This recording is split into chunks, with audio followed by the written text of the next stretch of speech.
Oi, boa noite a todos, boa noite a todas. É uma alegria estar aqui. Há 3 anos eu moro em Ouro Preto, mas eu sou de Belo Horizonte. Agradeço a presença de todos vocês. Nós temos aqui familiares, amigos, colegas, ouropretanos, belo-horizontinos. É uma satisfação muito grande, Rafael, obrigada. A Fundação Municipal de Cultura, o Centro de Referência Audiovisual,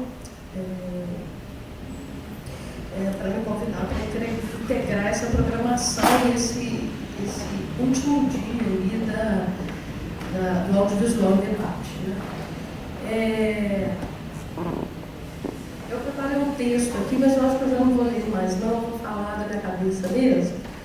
Antes de mais nada, eu queria dizer uma breve história sobre essa trajetória cursada há cerca de 9 anos, exatamente, com a minha relação com a preservação fotográfica. Eu sou formada em comunicação social, com habilitação em publicidade, mas nunca exerci.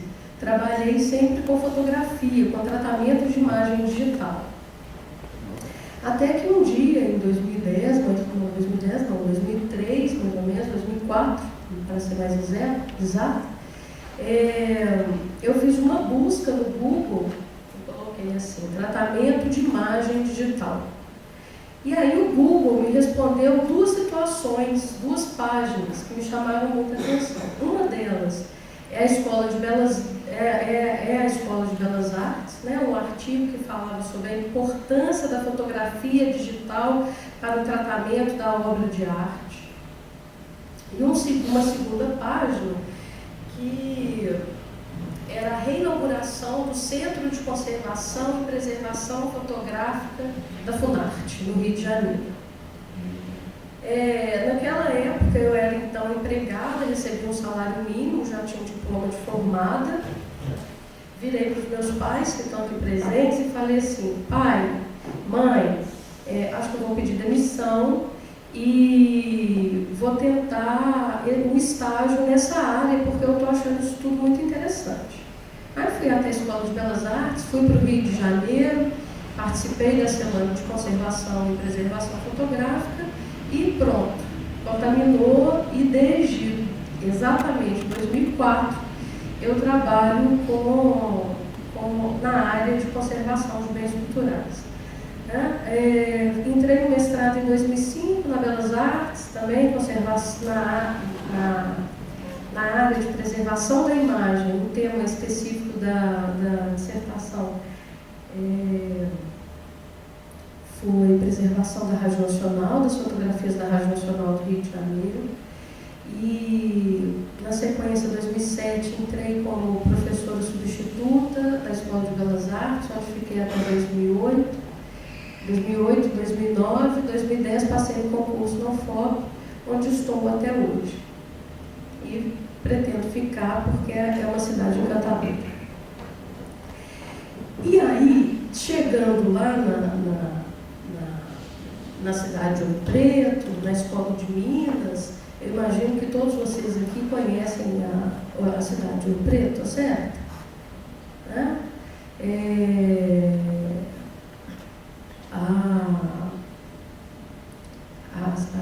Enfim, temos uma escola, que a gente vai falar um pouquinho dela daqui a pouco, que é a Escola de Minas, que foi quem acolheu o curso de museologia, que mais adiante eu vou explicar para vocês.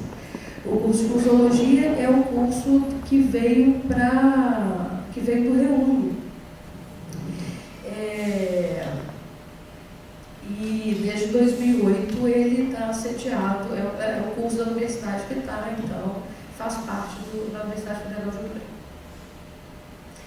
Eu dividi a palestra em alguns tópicos que eu vou apresentar para vocês aqui agora, só para facilitar. Vamos lá. Primeiramente, vou falar sobre o contexto geral da coleção. Por que essa coleção ela se faz tão importante? A origem, dizer um pouquinho sobre a origem da fotografia, tópicos breves. Alguma coisa sobre o desenvolvimento dos processos fotográficos. apresentar para vocês o Laboratório de Conservação e Restauração do DEMUR, onde nós realizamos as nossas práticas. Falar um pouquinho sobre a estrutura da fotografia. Quem trabalha com conservação de bem cultural tem como princípio conhecer o objeto. A gente só conserva alguma coisa a partir do conhecimento estrutural, físico, químico daquele objeto que a gente trabalha naquela situação, né, específica. Os principais agentes de degradação da fotografia e, finalmente, as ações realizadas na coleção de fotografia. Eu quero deixar bem claro que as ações elas são realizadas junto com o técnico em restauração, que é o Edson, que é meu companheiro de trabalho. Geralmente ele fica na supervisão, eu fico na coordenação e os alunos executam. Então a gente tem uma parceria com o Museu de Ciência e Técnica para uso da coleção do museu e um contrato, né, com os nossos alunos do curso de museologia para o tratamento das coleções, que são diversos tipos. Né? Bem, contextualização aqui bastante rápida, a gente está na cidade de Ouro Preto, né? Num momento específico do século XIX, né? A gente tem vários ícones, aí, vários acontecimentos, né? Que nos faz dar mais importância, né? Ou então resgatar a importância dessa coleção fotográfica da Escola de Minas. Né? E aí começa lá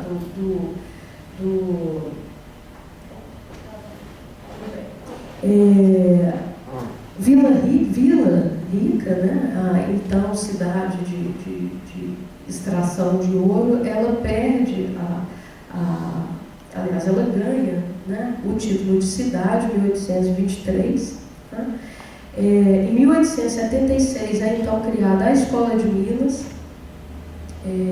Isso quer dizer que é a segunda escola de curso superior no Brasil. A gente tem aí a participação e a influência de Dom Pedro II, que é ele quem incentiva tanto a arte quanto a cultura. Ele queria sempre trazer a informação de ponta. Ele era um curioso, um rapaz bem ativo, né? Não oportunista não, mas ele sabia aonde trabalhar. E ele entendeu que a cidade, as Minas Gerais, né, o estado de Minas Gerais é um estado rico, propício para as engenharias de Minas. Né?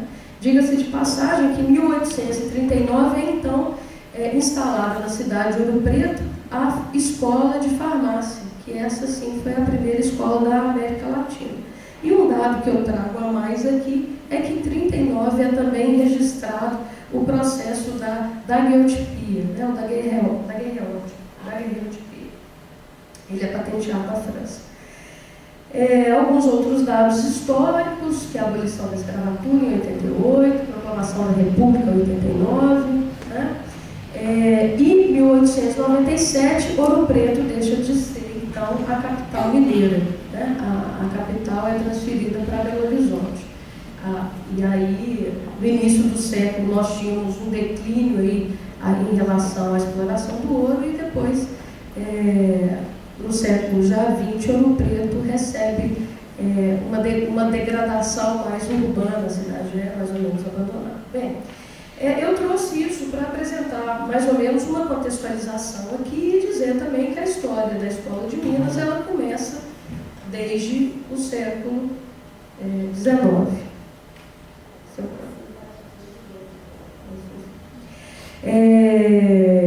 E existe um personagem também de extrema importância, que é o Henri Gorsex. Né? Ele é francês, trocava cartas com Dom Pedro II, e Dom Pedro II o chamou para visitar o Brasil, a fim de que ele descobrisse a melhor região do país para sediar uma escola de Minas. Henri Gorsex topou a empreitada, veio para o Brasil, rodou, até que ele encontrou as Minas Gerais, virou para o Dom Pedro e disse assim: olha, achei o lugar, né?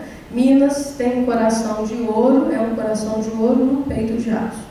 Então, em função disso, essa frase é bastante conhecida lá no mundo ufopiano, né, das tradições da Escola de Minas e tal.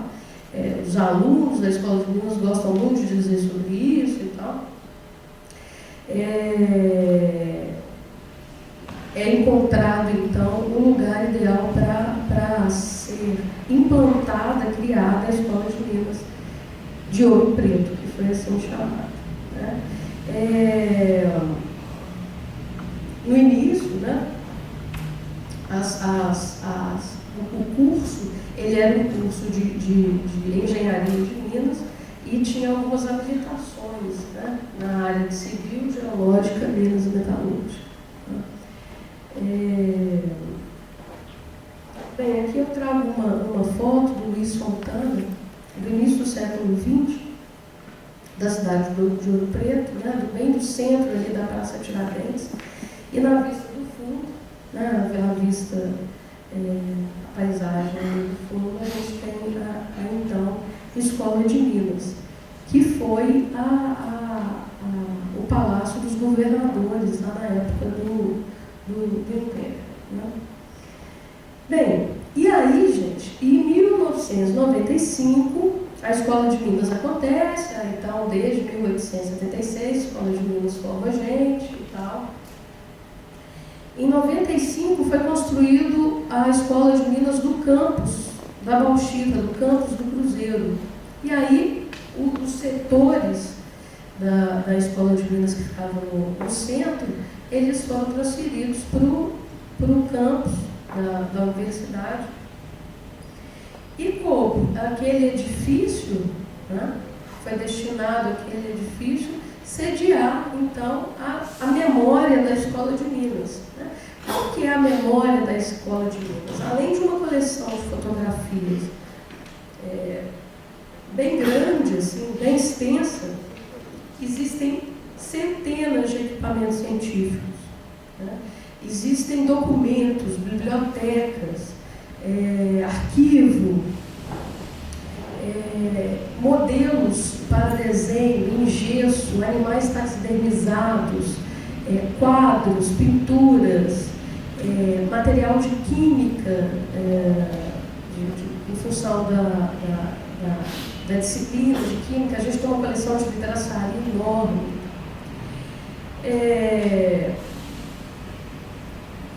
E o que faz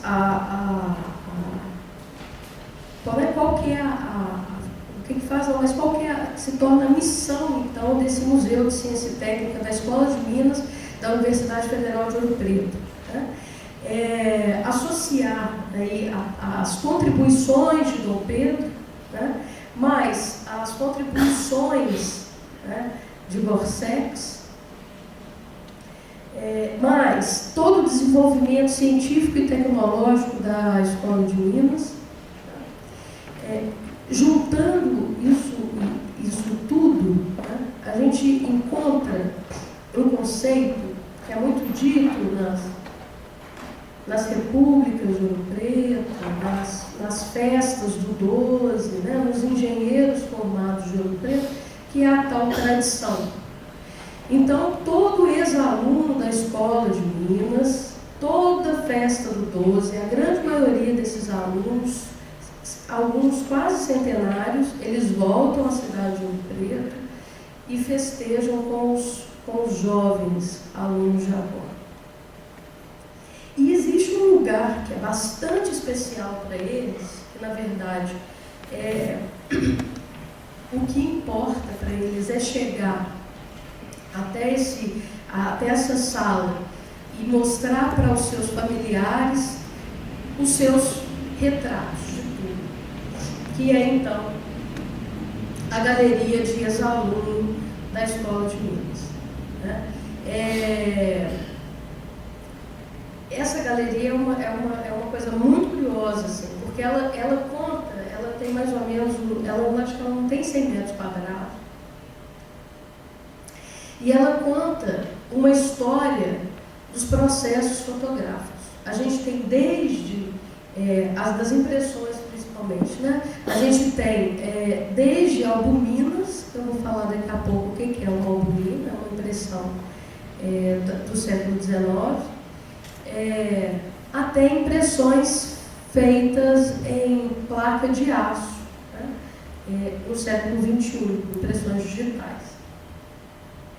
Então, se nós traçarmos um estudo, né, essa sala, nesses 100 metros quadrados, a gente consegue identificar diversos processos fotográficos.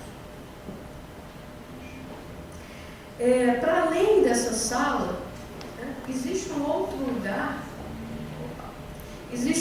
lugar que é a secretaria, ou melhor, a diretoria do Museu de Ciência e Técnica, que tem uma funcionária há mais de 10 anos, que essa funcionária ela passou o tempo de trabalho dela, tem muito mais de 10 anos, mas ela passou os quase 20 anos dela na diretoria do museu, juntando fotografias perdidas pela universidade. Quem conhece o Museu de Ciência e Técnica e tem a dimensão do labirinto que é aquilo, né? Assim, são diversas salas, diversas escadas que dão acesso a outros lugares, e em todo esse espaço ainda nós hoje encontramos material fotográfico perdido, solto, ainda quase que esquecido, né? E disso o que fez? Ela juntou uma coleção, várias fotografias que estavam avulsas, que eu chamei elas de retratos avulsos, fotografias avulsas, que faziam parte desses quadros que algum dia, por algum motivo, se perderam. Que aí essa informação a gente ainda não tem, né? E essas fotografias, elas ficam nessa prateleirinha aqui desse armário, né? Não sei se vocês estão percebendo, mas todo o nosso acervo está contido em armários de madeira, que isso não é muito bem-vindo para nós na conservação, não. Um outro lugar que a gente também encontra fotografias é na reserva técnica, né? A reserva técnica foram salas que lá, quando a Escola de Minas se transformou no Museu de Ciência e Técnica, eles escolheram essas salas para alocar os equipamentos que eram achados nos porões da Escola de Minas. A princípio, antes da implantação do curso, essas reservas técnicas elas eram bem desorganizadas, assim, desde que o curso de museologia existe, a gente tem esforços para ajudar na organização de toda essa coleção. Mas bem, nesse armário aqui embutido, a gente encontra diversos quadros de fotografia. Essas fotografias elas são de barões, ex-professores, ex-diretores, né? Getúlio Vargas está lá, tem só entidade dentro desse armário. Uma conta rápida sobre o quantitativo, né? A gente tem em torno aí cerca de 400 itens, contando os quadros de formatura, cada um deles contém cerca de 20, 30, às vezes 40 fotografias. Quadros, esses quadros, esses retratos emoldurados, né? E mais ou menos umas 3.000 fotografias avulsas, né? Esse quantitativo, ele ainda ele é uma ideia daquilo que eu tenho certeza que nós achamos até agora. Porque umas 3, 4 semanas atrás, a gente estava remexendo caixas e baús lá na escola, num dos baús, nós encontramos uma caixa de diapositivos, e aí que deviam ter, diapositivos são slides, deviam ter ali mais de 500, não sei. Mas isso é o entendimento que a gente tem sobre a formação dessa coleção, é que desde o século XIX, os professores que por lá passaram, construíram o seu material didático, né? E os materiais, muitos deles ficaram acomodados, né? Guardados pelas salas, que na verdade antes de ser reserva era a sala de outros professores, enfim.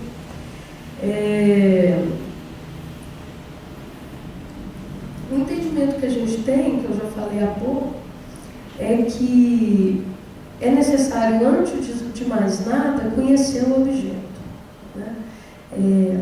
Nós, como eu falei, a gente encontra em apenas uma sala da galeria de ex-alunos diversos tipos de processo fotográfico, né?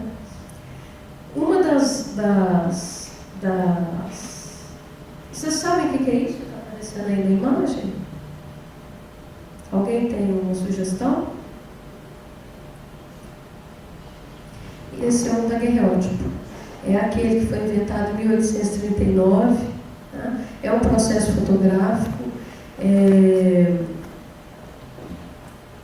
Um dos mais caros, né? Era uma joia. No século XIX, era um luxo possuir um daguerreótipo. A base dele é uma imagem única, né? É uma impressão feita numa chapa de metal.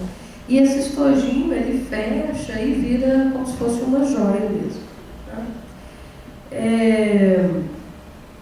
Bem, e aí eu vou traçar aqui algumas informações a respeito da origem da fotografia. Tá?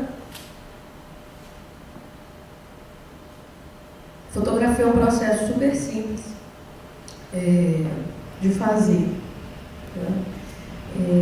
Eu acho que ele foi mais difícil para inventar, né? Mas hoje em dia a gente realizar uma fotografia é muito simples. Né? A gente precisa de uma caixa escura, né? Um pequeno orifício, né? E um material fotossensível no verso, né? na parte oposta desse meu orifício. Né? Essa é a condição primaz para a gente ter uma fotografia. Né? No entanto, encontrar o melhor processo, a forma mais rápida de se processar a imagem, a forma mais adequada, a melhor qualidade da imagem, isso demorou tempo. Né? A título de exemplo, essa imagem que aparece aqui, aqui dentro do Parque Municipal, à vista ali do teatrinho Chico Nunes, não é isso? Aqui é o teatrinho, aqui como é que chama o hotel? Alton Palace. Né? E essa fotografia foi feita numa caixinha simples como essa, que a gente dá o nome para isso de pinhole, né? Que é uma atividade bastante prática, bastante didática, para o aluno de fotografia ou para qualquer um interessado por fotografia entender que a luz caminha em linha reta e quando ela entra dentro de um buraquinho, ela forma uma imagem do lado oposto, desde que essa caixa seja escura por dentro. Eu trouxe aqui uma lista, né, uma cronologia de tipos de fotografias. Alguns processos que fizeram parte da história da fotografia. Né? Eu vou me ater a poucos aqui para não me alongar muito. Mas o daguerreótipo, então, a gente já falou dele há pouco. A impressão em albumina. A gente tem um exemplar de albumina na Galeria de Exalunos. Tá? O ambrótipo, tá? Que o conteúdo interessante aqui é que o ambrótipo ele tem como suporte o vidro. Tá? Então, é uma placa de vidro emulsionada, tá? Revelada, e daqui a pouco eu mostro como é que fica o ambrótipo. As chapas secas de gelatina e brometo e a película plástica. Né? Nós vimos aqui na apresentação do CRAVE uma conservadora ali trabalhando com uma película plástica em Roma. Bem, e aí agora eu vou seguir com alguns exemplos ilustrativos aqui sobre os processos. Né? Se hoje a gente sai com a nossa câmera ou com o nosso celular, né, para qualquer festa, né, a gente é capaz de preparar, né, assim, ou de registrar no mínimo 100 imagens. Né? Acho que a média está baixa ainda. Né? No tempo passado, lá no século XIX, era de praxe o fotógrafo sair com sua charrete. Né? Então, o equipamento fotográfico dele era pesado. Né? Por quê uma charrete? Porque ele precisava preparar o seu material fotográfico, o seu suporte fotográfico, na hora. Né? Eu estou falando aqui de um exemplo que é do processo fotográfico que a gente dá o nome de colóide úmido. Né? O próprio nome diz úmido, ou seja, ele emulsiona uma chapa de vidro, emulsiona essa chapa de vidro com colóide úmido e prata, e já instantaneamente coloca dentro da câmara escura, né, e precisa sair para sua tomada. Né. Então, isso se nós pensarmos nos naturalistas, né, as imagens produzidas por eles são chapas de vidro mais ou menos 40 por 60, está maior do que essa bandeja aqui. Né. Então, é uma dimensão grande, pesada. Imagina, diversas chapas de vidro para fotografar o pico do Itacolomi. Né? Então, ele sobe uma distância, né? Ele percorre uma distância grande para ter uma visada e registrar ali a sua imagem. Queria que vocês observassem também o tamanho da câmera, né? Não é nada discreto. Né? Alguns exemplos aqui dos negativos, então, de vidro. Né?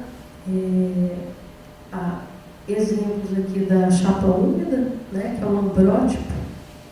O ambrótipo, a gente faz emulsiona o vidro, como já falei anteriormente, expõe, revela e usa como se fosse uma caixinha, como se fosse um estojo, daquele que eu mostrei há pouco, do daguilhote, coloca um feltro, uma camurça negra no verso, e aí executa a imagem. Né? Isso aqui é um exemplo aqui de um ambrótipo. O exemplo ao lado são as chapas secas, né, de gelatina e brometo de prata. Né? O processo de chapa seca foi utilizado até já no início do século XX. Né? E a gente encontra, a gente encontra chapa seca na escola de Minas. Né? Também. Bem, aqui eu trago para vocês o exemplo de algumas fotografias albuminadas. Tá? Esses dois quadros, queria que vocês prestassem atenção nisso, esses dois quadros estão na entrada da Galeria de Exaluno. A gente vai especificar isso um pouquinho mais à frente, mas luz faz parte da formação da imagem fotográfica. mas também é um dos piores agentes de degradação da fotografia. Esses dois quadros são os quadros mais antigos da galeria de ex-alunos e eles estão exatamente na entrada. Vejam bem, esse reflexo aqui é da entrada, ou seja, a luz entra direto nas albuminas, né? Esses dois quadros são datados de 1894 e 95. São os engenheiros do Brasil, essas pessoas aí, e alguns homenageados.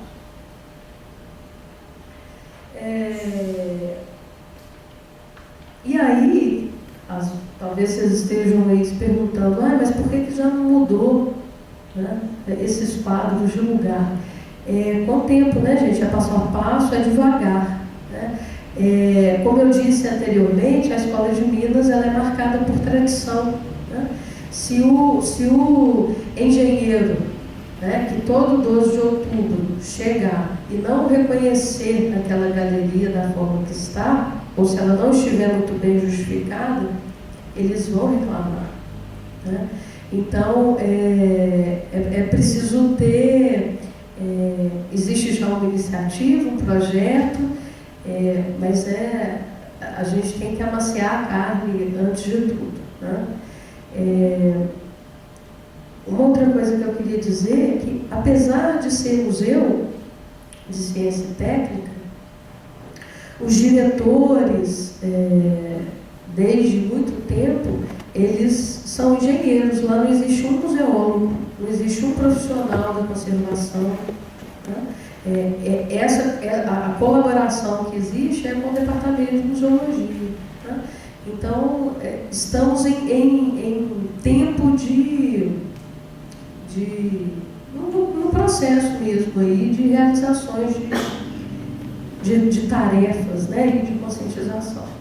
Bem, aí chegamos no século XX, o grande personagem aí, do final do século XIX, início do século XX, é o Eastman, né, o cara da Kodak, né, que ele facilitou o processo fotográfico, né? Assim, na verdade, a grande invenção dele é permitir diminuir o tamanho da câmera, né?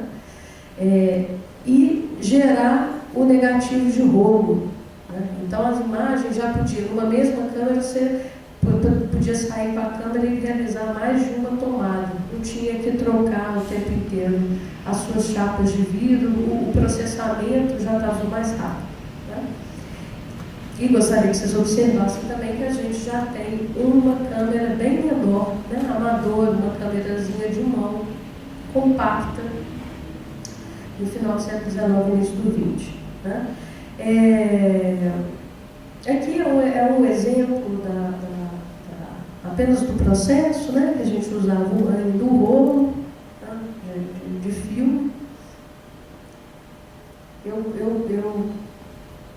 Né, a gente ainda, às vezes, encontra, pergunta em sala de aula assim, quem conhece filme? Às vezes tem gente que nunca viu, né? Tem muitos que já viram, mas o filme mesmo tem alguns que ainda não tiveram a oportunidade de praticar a tomada ali, o clique com o filme. Aqui um exemplo, né, dos positivos aqui em série, capturados por essa câmera aqui.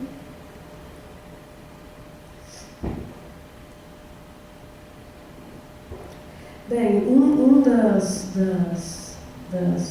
dos componentes, né, da coleção do CRAVE, aí, o nitrato-celulose, tá? É um grande problema das instituições de guarda, né, porque ele entra em combustão. O acetato de celulose, que também no vídeo passou há pouco, né, que diz sobre a síndrome do vinagre, né, um cheiro forte de vinagre. Aqui eu apresento para vocês, tanto no slide anterior quanto nesse, como se fosse um corte estratigráfico da película, só para a gente entender as camadas que compõem o objeto fotográfico.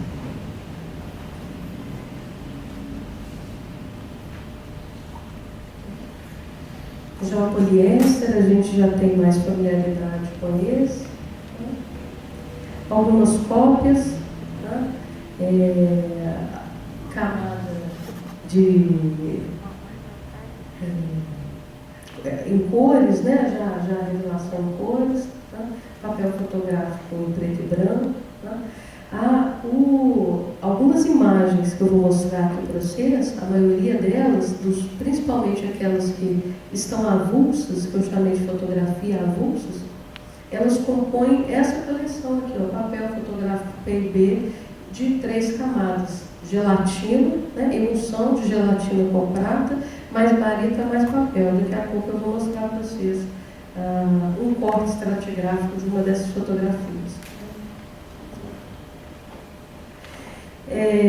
E aí chegamos então no século, não que a imagem surge no século XXI, a imagem digital, mas a gente tem um acesso, a gente tem mais acesso a partir do século XXI. Né? E o fazer fotografia muda completamente. Né? Se nós precisávamos ali de um filme, né, de recortar a nossa saída com 36 poses ou 24 poses, com a câmera fotográfica a gente depende do tamanho do chip. Né? E dependendo do tamanho do chip, a gente consegue registrar centenas e milhares de imagens. Né? Uma outra consideração que deve ser feita é em relação à qualidade da imagem capturada.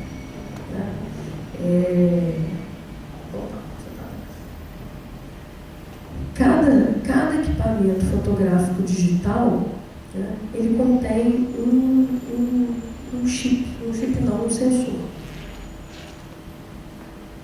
E esse sensor, dependendo do tamanho desse sensor, o tamanho desse sensor está diretamente relacionado com a qualidade da imagem. Né?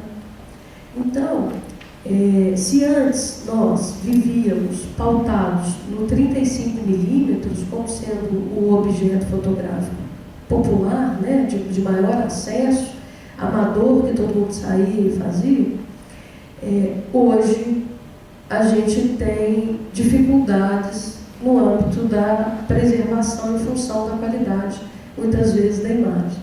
Né? As câmeras embutidas em celulares, as câmeras compactas, para vocês terem ideia, o tamanho do sensor dela é esse negocinho aqui, ó. Entendam que isso aqui é a película 35 milímetros. Tá? Isso aqui é um sensor de câmera compacta de celular. Tá?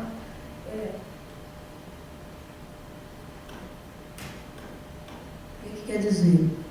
Que existe um número X num eixo e um número X de Y no outro eixo. Né? A multiplicação desses dois números quer dizer o tamanho da minha imagem. Tá? Então, isso quer dizer qualidade na hora de impressão e qualidade visual da imagem.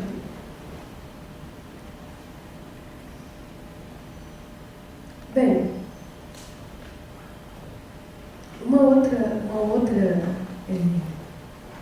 outro dilema, né, chamado de dilema, que a gente sofre também com a imagem digital, é que a gente, primeiro, pode demais, né, a gente tem uma capacidade, né, aumentada para produzir imagem.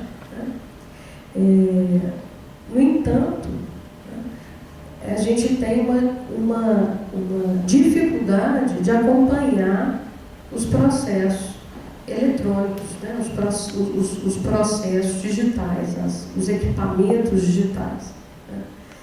E isso faz com que, muitas vezes, a a gente se perca nesse tempo. Né?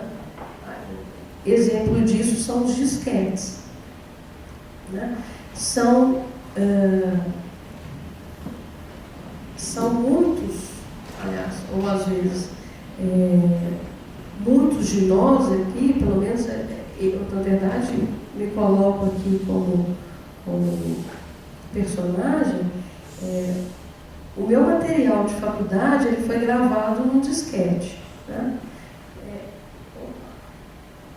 Ele foi gravado no disquete. Eu não fui capaz de migrar o disquete para o CD, ou o disquete para o HD, ou, né? Em 2001 eu não pensava nisso não.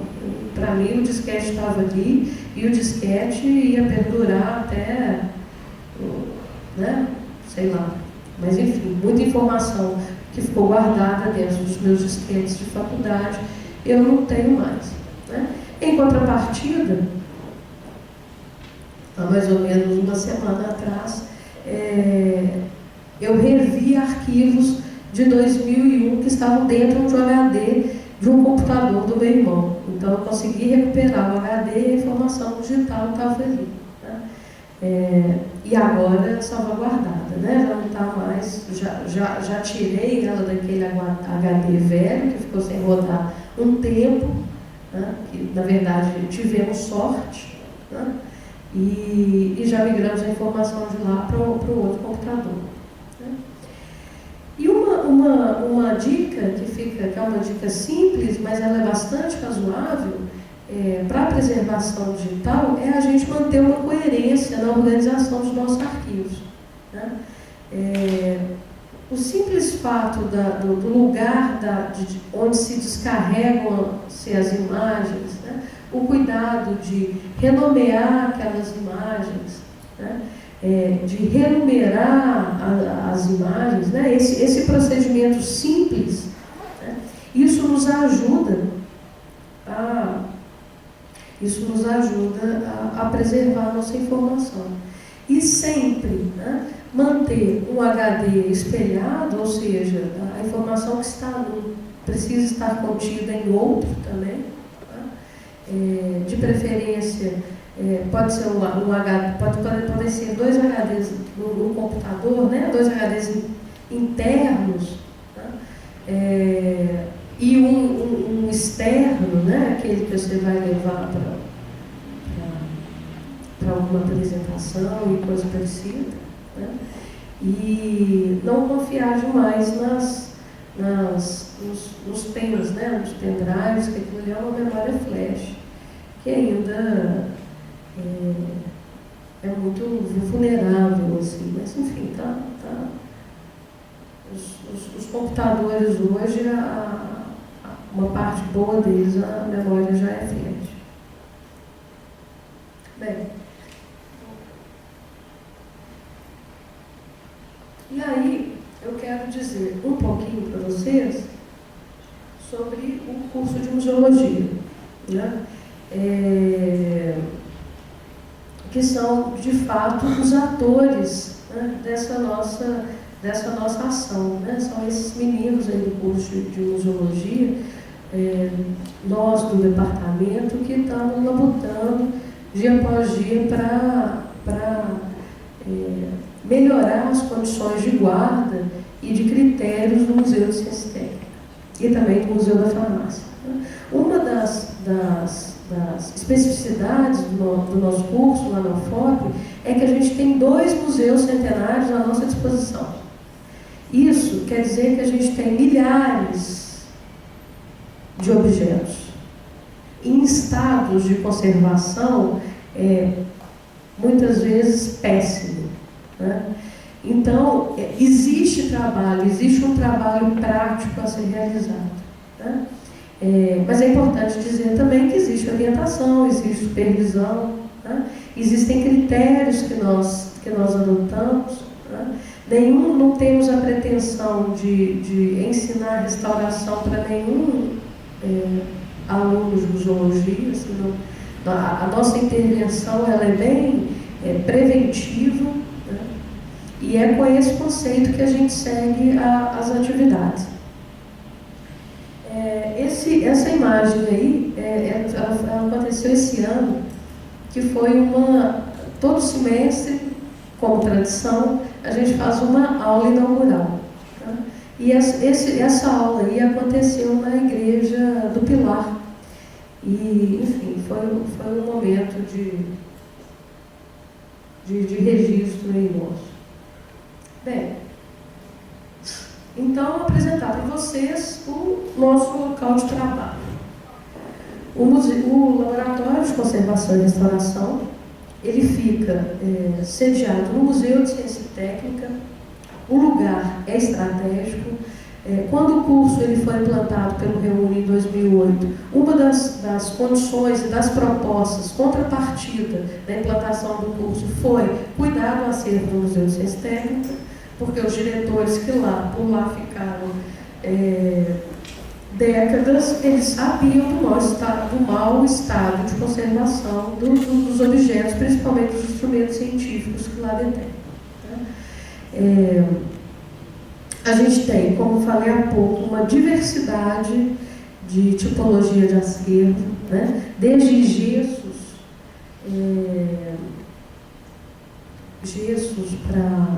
para desenho, né? Moldes de desenho. Como é que chama? Não é molde, não.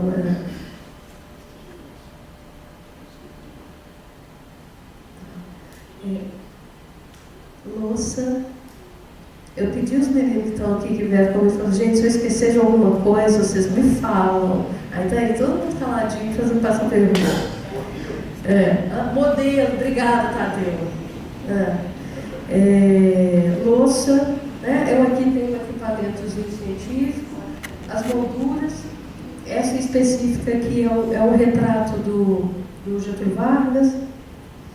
Enfim, uma bancada, uma área grande, mais ou menos 120 metros quadrados, onde a gente tem exposições de bancadas, banquetas, alguns armários já pensando no acondicionamento, né, especiais. Enfim, então é um laboratório muito bem equipado assim, para as nossas atividades lá no departamento do curso de Museologia.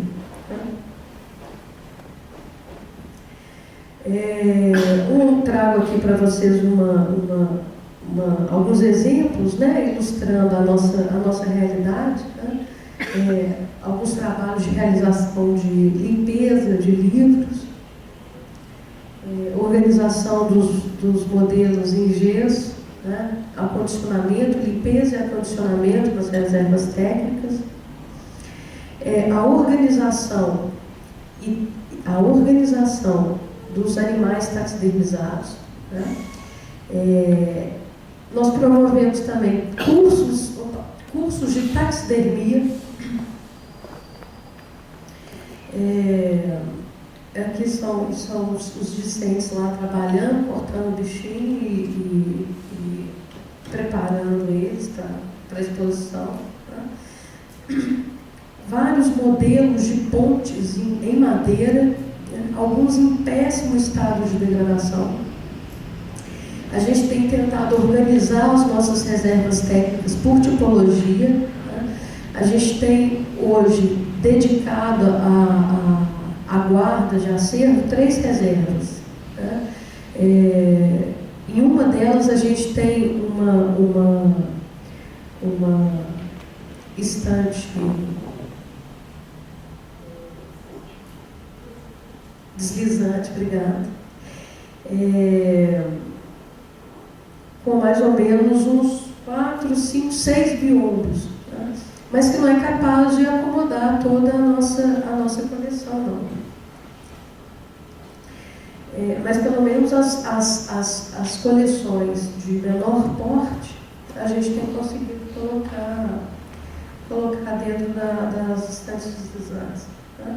E nas outras reservas, a gente faz um trabalho solicita, né, um trabalho de limpeza, beleza. Um trabalho de limpeza e pintura, né, e pede mobiliário sempre, na verdade, sempre na tentativa de melhorar o estado de conservação e de guarda do acervo do museu, né? Bem,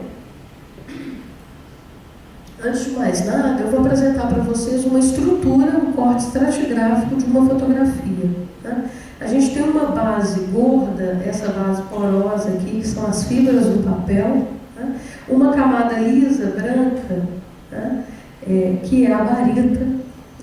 E uma camada mais fina, que quase a gente não vê, mas aqui está contido a emulsão fotográfica, que é o conjunto, aí, a composição de gelatina mais sal de prata, né? A estrutura fotográfica, ela apresenta algumas características, né? Por ser material orgânico, por exemplo, ou seja, ela troca ar com o ambiente, né?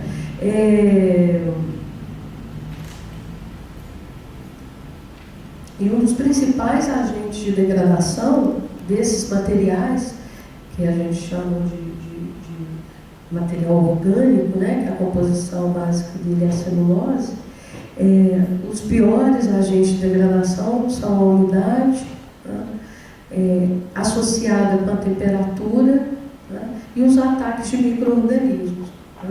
Se essa combinação, umidade e calor existir, pode saber que é a condição ideal para a proliferação de fungos, né.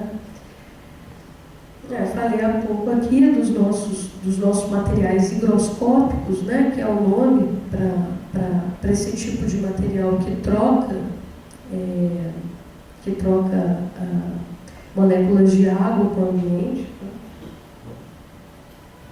Em algumas situações, esse é só um quadro explicativo, mas no decorrer aqui das imagens eu vou mostrar para vocês algumas alterações, né, algumas situações que a gente observa na coleção fotográfica do museu, né? Como já dito, né, a iluminação é o grande vilão, né, e a junção de temperatura e umidade também. E não podemos nos esquecer que nós também somos os grandes vilões daí da conservação fotográfica. Bem, a gente chama aqui de degradação ambiental. As condições para degradação ambiental, as condições de guarda, né, da coleção, em função da variação, né, é sempre uma questão de variação de umidade e temperatura, você vai criando uma dilatação e contração do material fotográfico, né? Isso porque ele é higroscópico, né? Isso faz com que a camada que eu mostrei há pouco para vocês de emulsão fotográfica, ela vai movimentando e muitas vezes ela começa a craquelar. É o exemplo dado aqui na gravatinha desse senhor, né? Agora eu vou começar uma sequência de imagens avulsas, tá? Então essas são aquelas que estavam soltas na secretaria do museu, tá? Um exemplo aqui de espelhamento, que é o termo técnico dado a essa característica das partes negras da fotografia, que é uma variação decorrente da variação de umidade, tá? O esmaecimento, né, que é a perda da cor, né, da característica, da nitidez da imagem, em função muitas vezes da iluminação. O amarelecimento também.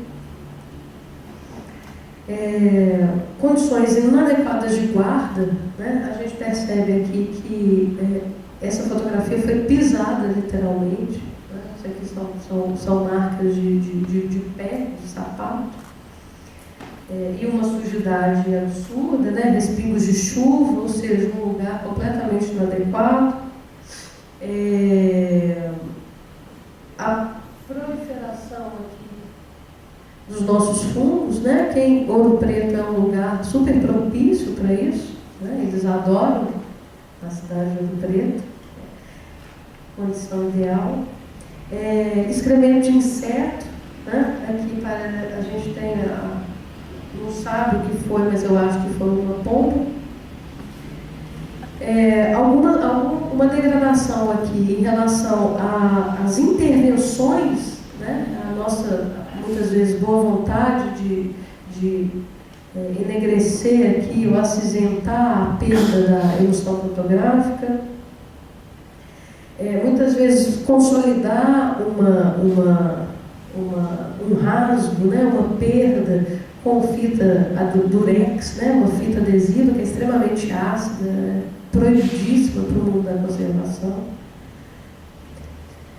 As colas, né? Colar com qualquer tipo de material com adesivo extremamente ácido, e essa cola aqui, ela foi projetada aqui na frente da imagem, né? É uma mancha migratória que a gente chama. O nosso maravilhoso dedão, né? São as digitais, a forma como a gente segura no material fotográfico, né? Sempre pegando com o dedo, né? Segurando. Não é recomendado. Material fotográfico a gente pega com luvas de algodão, sempre que possível. Se não pode, não dá pontinhos. Perdas, né? Assim, presença de vincos, que são essas marcas, né? Perdas da imagem, delaminação da camada da emissão fotográfica, presença de abrasões, né? Abrasão é esse risco mais forte, furos, perfurações, rasgos, perdas do suporte, uma emulsão. Mais um exemplo aí de rasgo, de delaminação, de dobra, né? E aí, deparado com essa situação, a princípio, em 2010, então a gente começa a desenvolver mecanismos de preservação dessas fotografias, né? E o primeiro mecanismo dele, que nós, no laboratório, desenvolvemos, foi a tal ficha de movimentação. A gente precisava e sentia a necessidade de começar a identificar aquele acervo que lá estava guardado, né, no museu. Então, todo o trabalho que a gente realiza, a gente tem concessão do Museu de Ciência e Técnica. Então, assim, se vão, né, 3 anos, o laboratório foi implementado no segundo semestre de 2010, então a gente completa esse ano, completou esse ano 3 anos de atividade. E todo ano a gente inicia os recebimentos, né, dos materiais. Lembrando que esses materiais e essas atividades, elas ocorrem durante o semestre letivo. Então, a gente tem diversas, daqui a pouco vocês vão ver melhor, mas a gente tem as disciplinas obrigatórias, os estágios supervisionados, os projetos financiados com bolsa, para a realização desses trabalhos. Tá? Bem, o que é importante dizer aqui nessa ficha, que alguns dados específicos, que a gente tem uma data de recebimento, né, de entrega do objeto no laboratório, né, o nome do objeto, que a gente tenta identificar de forma mais simples, né, material e técnica, é só uma ficha de movimentação mesmo, e a dimensão do objeto. Uma outra ficha que nos acompanha também, principalmente na questão da conservação de fotografia, é a ficha de diagnóstico, né? Essa é mais detalhada, e a gente tem aqui no cabeçalho a identificação, né, do objeto com mais pormenores, as características de degradação, né? As propostas de higienização, estabilização e acondicionamento e futuramente digitalização, né? A gente adquiriu equipamento para começar a digitalizar o material opaco, que são as cópias de fotografia, né? Aqui alguns exemplos, né, dados de como a gente identifica, né? Então, assim, uma abrasão na parte superior esquerda do objeto, né? E aí por aí vai. E aí chegamos então no nosso trabalho do dia a dia, né? Essa imagem que vocês observam à esquerda é um corredor da galeria de ex-aluno, né? Essa galeria ela não fica aberta para visitação semanalmente, né? ela é aberta em situações especiais. Em 2010, na minha primeira visita à galeria, eu encontro um desses quadros de formando nessa situação, no chão, lá na frente, tá vendo?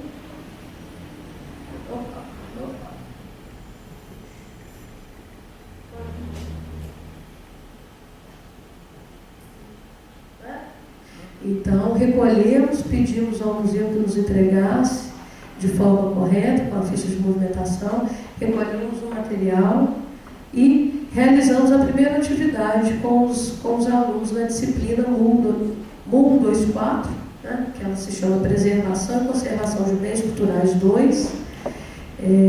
São as disciplinas que eu ministro, eu ocupo a área da conservação, com museologia. E começamos o trabalho de identificação, higienização e desprendimento das imagens do suporte, que era um cartonado que estava bastante danificado. Né? Isso. Tá? Preparamos a higienização, né, das fotos, assim, aqui é apenas um teste do antes e depois. Né? Higienização foi feita acho que aqui com metilcelulose e pó de borracha na frente, tá? Aqui a confecção dos folders e das caixas, que a gente vai ver um pouquinho mais adiante, e a coleção ficou dessa forma. Nós tivemos um cuidado, especificamente nessa coleção, que ela ficou avulsa, né? Que ela é um quadro, mas que já estava no estado de degradação péssimo, de mapear aqui a localização das fotografias. Né? Se porventura o museu quiser preparar um novo quadro desse, um novo cartonado, a gente já tem as localizações aqui das fotografias. Bem, dois exemplos aqui de atividades realizadas com aquelas que a gente chamou fotografia avulsa, que elas foram acondicionadas pela secretária do museu em envelopes, lá na secretaria do museu. Né? Uma aconteceu em 2011, durante todo o ano de 2011, onde a gente teve a oportunidade de criar uma metodologia de trabalho, que é essa que se segue até hoje. E o restante, um outro montante dessas mesmas imagens foram realizadas em 2012, no segundo semestre de 2012, no estágio supervisionado, que é uma disciplina obrigatória também. Bem, as atividades realizadas, né? Limpeza mecânica, antes de mais nada, né? Lembrando que todo estagiário, todo mundo que trabalha, a gente exige a proteção pessoal, né? Então eles usam as luvas, usam as máscaras, a gente tenta manter o ambiente sempre adequado para receber o tipo de tratamento. Né? A higienização com pó de borracha. Pó de borracha é o pozinho mesmo de uma borracha plástica, a gente rala, faz uma boneca, que é essa trouxinha aqui, com pó de borracha dentro, e vai fazendo movimentos circulares leves em cima do verso da imagem, né? É mais indicado, mas em algumas situações ela é permitida também na frente da imagem, dependendo do processo. Né?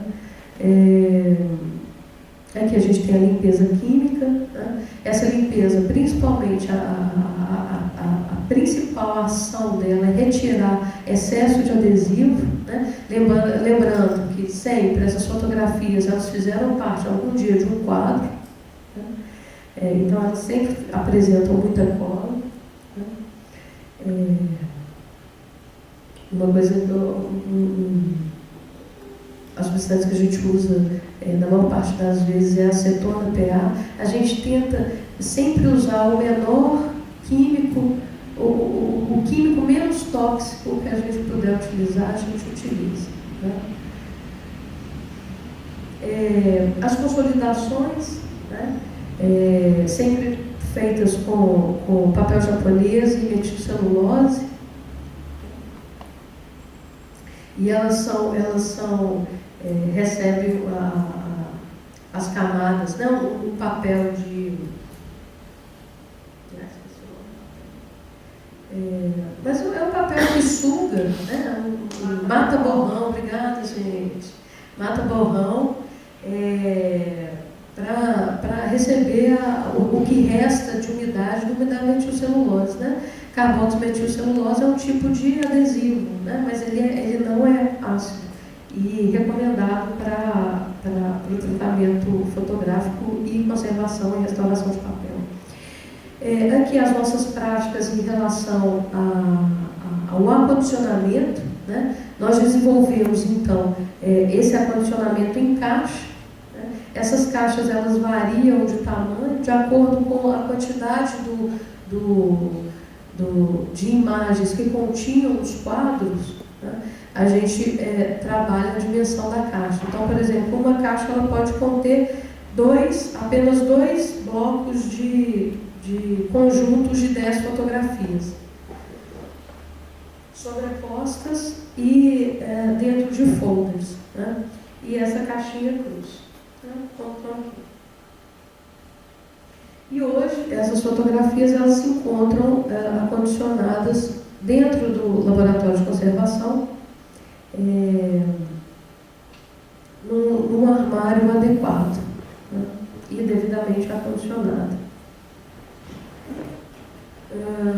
Uma outra atividade que nós desenvolvemos foi a organização desses quadros que estavam na reserva técnica. Então, primeiramente, fizemos a remoção de todos os quadros. A gente tem uns estagiários que hoje trabalham com o quadro, que é o Eide, ele está aqui presente. E aí realizamos um tratamento que eu vou mostrar daqui a pouco para vocês. Tá? Isso aqui é um exemplo de organização, né? É um lugar, é uma das reservinhas, né, dedicadas à fotografia. Mas pelo menos assim, a gente tem existe uma, não nessas daqui, peraí, não nessa, mas essa daqui está sobre uma,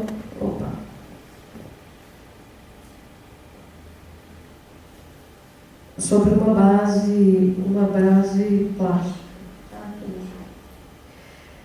Bem, uma outra atividade desenvolvida em 2011, né, que faz parte também da disciplina, MUN 24, a higienização e a troca de vidros quebrados e a troca de molduras de quadros de pequeno formato. Então aqui é o estado de conservação dele anteriormente, segue as camadas acrescentadas, né? A gente faz um desmonte, coloca mantém o passepartout, coloca o passepartout, mantém a imagem, coloca o papel filifold atrás para evitar a contaminação da acidez do cartonato. E transcreve a informação do verso da fotografia para o verso do quadro. Aqui é a Silvana, uma das nossas discentes já formadas, toda orgulhosa com o quadro. Em relação à moldura, a gente fez só a consolidação de algumas partes que estavam soltas. Geralmente a gente limpa a parte de madeira com água rasa e aplica uma cera microcristalina. Tá? Sem maiores intervenções em madeira. Tá? Aqui um outro exemplo de um quadro, né, que foi feito o desmonte, aqui o verso dele, o verso como está hoje. Tá? Aqui um caso interessante de um quadro que estava guardado na reserva técnica, cheio de partes faltantes. Né?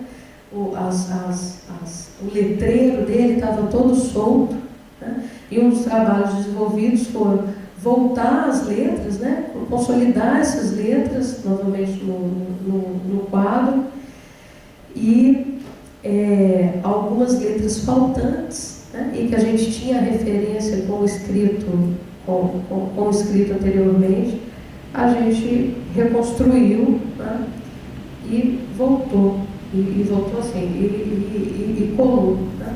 Algum problema técnico aqui, mas parece que eu deletei a imagem final do quadro. Deixa eu ver se eu achava. Bem, de todo modo, eu já chego aqui nos meus finalmente, né? Quero salientar assim, que as atividades elas se realizam em conjunto, né? Em parceria. Existe a colaboração, né, do Museu de Ciência e Técnica, né, para nos dar essa oportunidade, né, de intervenção e de trabalho. Né. Eu estou à disposição, se vocês quiserem entrar em contato por e-mail. Esse é o e-mail que geralmente eu atendo lá. Às vezes eu demoro um pouco para responder, mas eu sempre respondo. E fica aí uma